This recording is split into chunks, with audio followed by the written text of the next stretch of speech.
Baiklah, Assalamualaikum warahmatullahi wabarakatuh. Pada video kali ini, saya akan menjelaskan cara mengubut turis, ulir, dan alur. Baiklah, pertama saya akan menjelaskan tentang proses memubut tirus. Benda kerja berbentuk tirus atau taper dihasilkan pada proses bubut apabila gerakan pahat membentuk sudut tertentu terhadap sumbu benda kerja. Cara membuat benda tirus ada beberapa macam. Yang pertama, dengan memiringkan eratan atas pada sudut tertentu.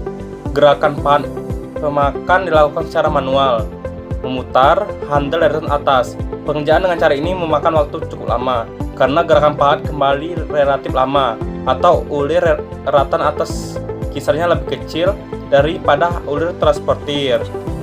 Yang kedua ada dengan alat bantu tirus atau taper attachment. Pembuatan tirus dengan alat ini adalah bentuk benda yang memiliki sudut tirus relatif kecil, sudut sampai dengan plus minus 90 derajat. Pembuatan tirus lebih cepat karena gerakan pemakaian feeding bisa dilakukan otomatis, terdapat pada gambar ini. Nah, yang ketiga ada dengan menggeser kepala lepas atau tailstock. Dengan cara ini proses pembubutan terus dilakukan sama dengan proses membubut lurus dengan bantuan dua senter. Benda kerja tirus berbentuk karena sumbu kepala lepas tidak sejajar dengan sumbu kepala tetap. Ada di gambar ini.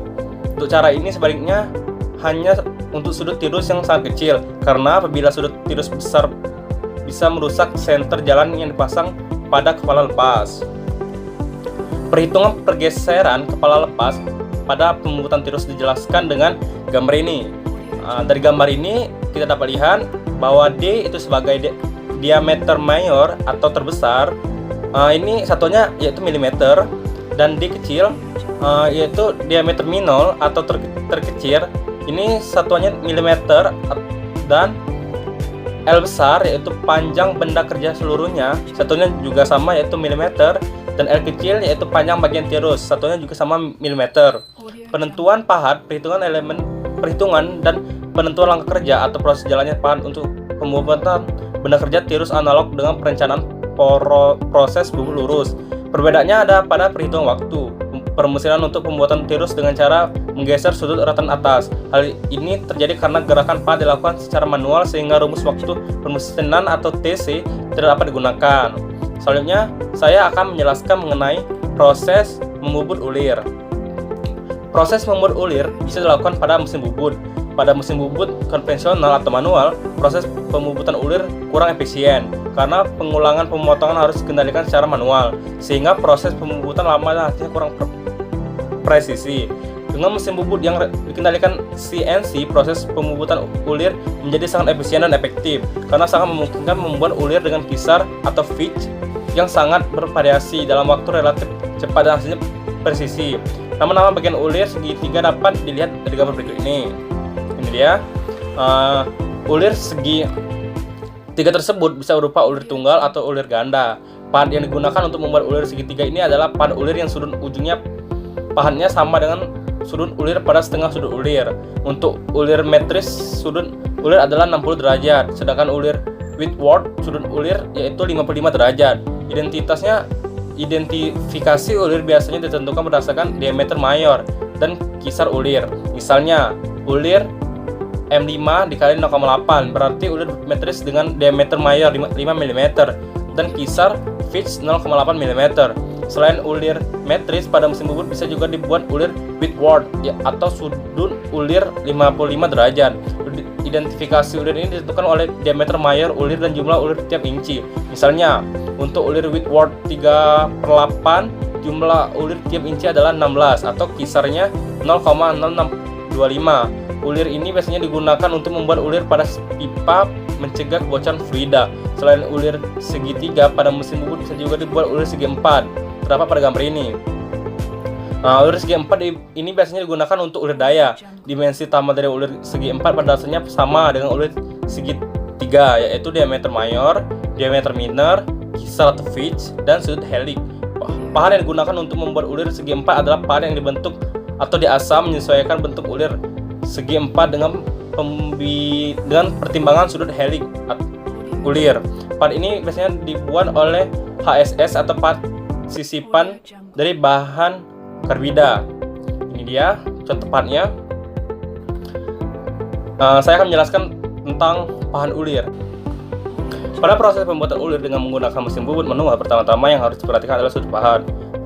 Terdapat dalam gambar ini ditunjukkan bentuk pahat ulir metris dan alat untuk mengekspresikan besarnya sudut tersebut 60 derajat. Pahat ulir pada gambar tersebut adalah pahat ulir luar dan pahat ulir dalam. Selain pahat terbuat dari HSS, pahat ulir yang berupa sisipan ada yang terbuat dari bahan carbida. Nah, ini dia gambarnya. Setelah pahat dipilih, kemudian dilakukan setting posisi pahat terhadap benda kerja. Settingan ini dilakukan terutama untuk pengecekan posisi ujung pahat bubut terhadap sumbu mesin bubut atau sumbu benda kerja. Setelah itu dicek posisi pahat terhadap permukaan benda kerja supaya diperoleh sudut ulir yang simetris terhadap sumbu yang tegak lurus terhadap sumbu benda kerja. Ini dia contoh gambarnya.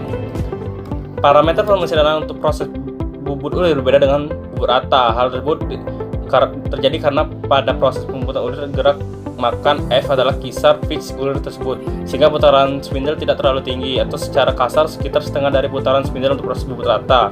Perbandingan harga kecepatan potong untuk proses bubut rata atau straight turning dan proses bubut ulir threading dapat dilihat pada tabel berikut ini.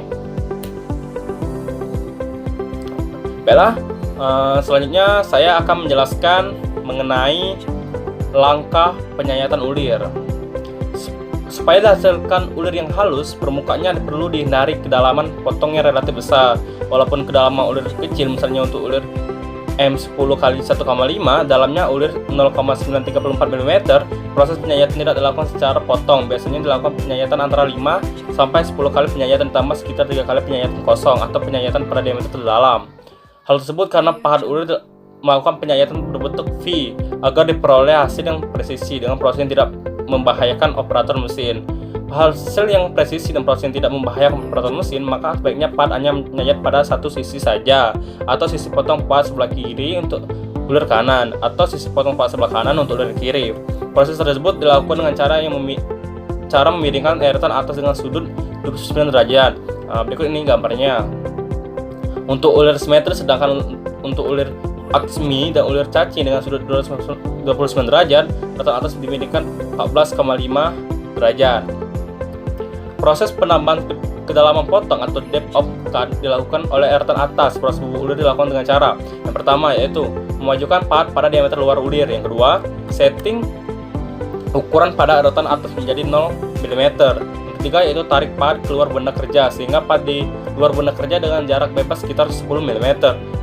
Dan keempat yaitu atur handle kisar menurut tabel kisar yang ada di mesin bubut. Geser handle gerakan eretan bawah untuk pembuatan ulir. Yang kelima yaitu masukkan pahat dalam kedalaman potong sekitar 0,1 mm. Dan keenam yaitu jalankan mesin sampai panjang ulir yang dibuat terdapat goresan pahat. Kemudian hentikan mesin dan tarik pahat keluar. Dan yang ketujuh yaitu periksa kisar ulir yang dibuat. Ada gambar ini dengan menggunakan kaliber ulir atau screw pitch gauge. Apabila sudah sesuai, maka proses pembuatan ulir dilanjutkan. Kalau kisar belum sesuai, periksa posisi handle pilihan kisar pada mesin bubut. Dan ke-8 yaitu gerakan pahat mundur dengan cara memutar spindle arah kebalikan. Hentikan setelah posisi pahat di depan benda kerja atau gerakan seperti gerakan pahat untuk membuat poros ulir.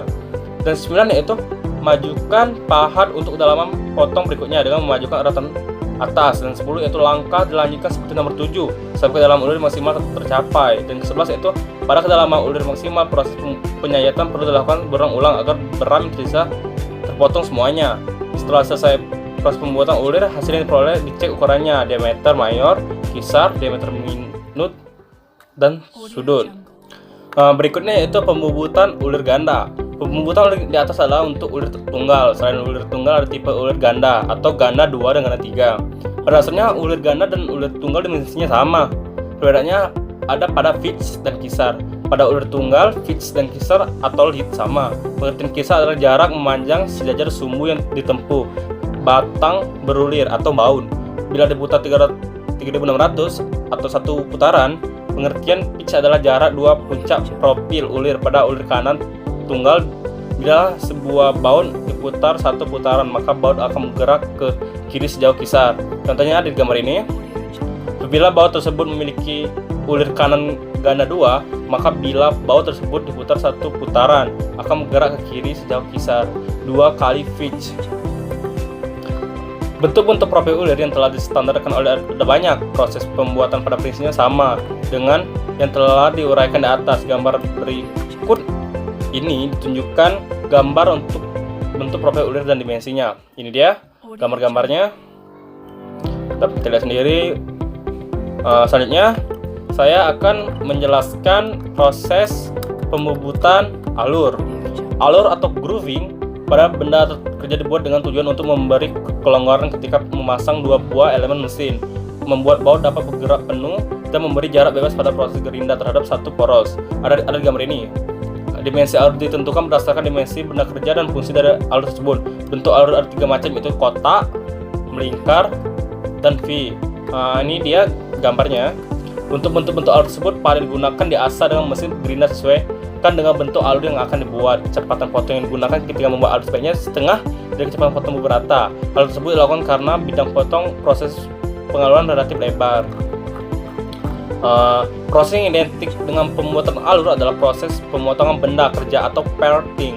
Proses pemotongan ini dilakukan ketika benda kerja selesai dikerjakan dengan bahan benda kerja yang relatif panjang. Ini dia gambarnya. Beberapa petunjuk penting yang harus diperhatikan ketika melakukan pembuatan alur atau proses pemotong benda kerja adalah: yang pertama, yaitu cairan pendingin diberikan sebanyak mungkin. Kedua, ujung pahat diatur pada sumbu benda kerja. Yang ketiga, yaitu posisi pahat atau pemegang pahat tepat 90 derajat terhadap sumbu benda kerja. Dan keempat, yaitu panjang pemegang pahat atau pahat yang menonjol ke arah benda kerja sependek mungkin agar pahat atau benda kerja tidak bergetar. Dan kelima, yaitu dipilih batang pahat yang terbesar. Keenam, kecepatan potong dikurangi 50% dari kecepatan potong bubuk rata. Dan ketujuh, gerak makan dikurangi 20% dari gerak makan bubuk rata. Dan yang terakhir, yaitu untuk alur aksial, penyayatan pertama dimulai dari diameter terbesar untuk mencegah berhentinya pembubutan beram. Baiklah, itulah dapat saya sampaikan mengenai cara proses pembuatan dari tirus, ulir, dan alur. Sekian dari saya, semoga dapat bermanfaat dan semoga dapat diaplikasikan. Terima kasih. Wassalamualaikum warahmatullahi wabarakatuh. Audio Jungle.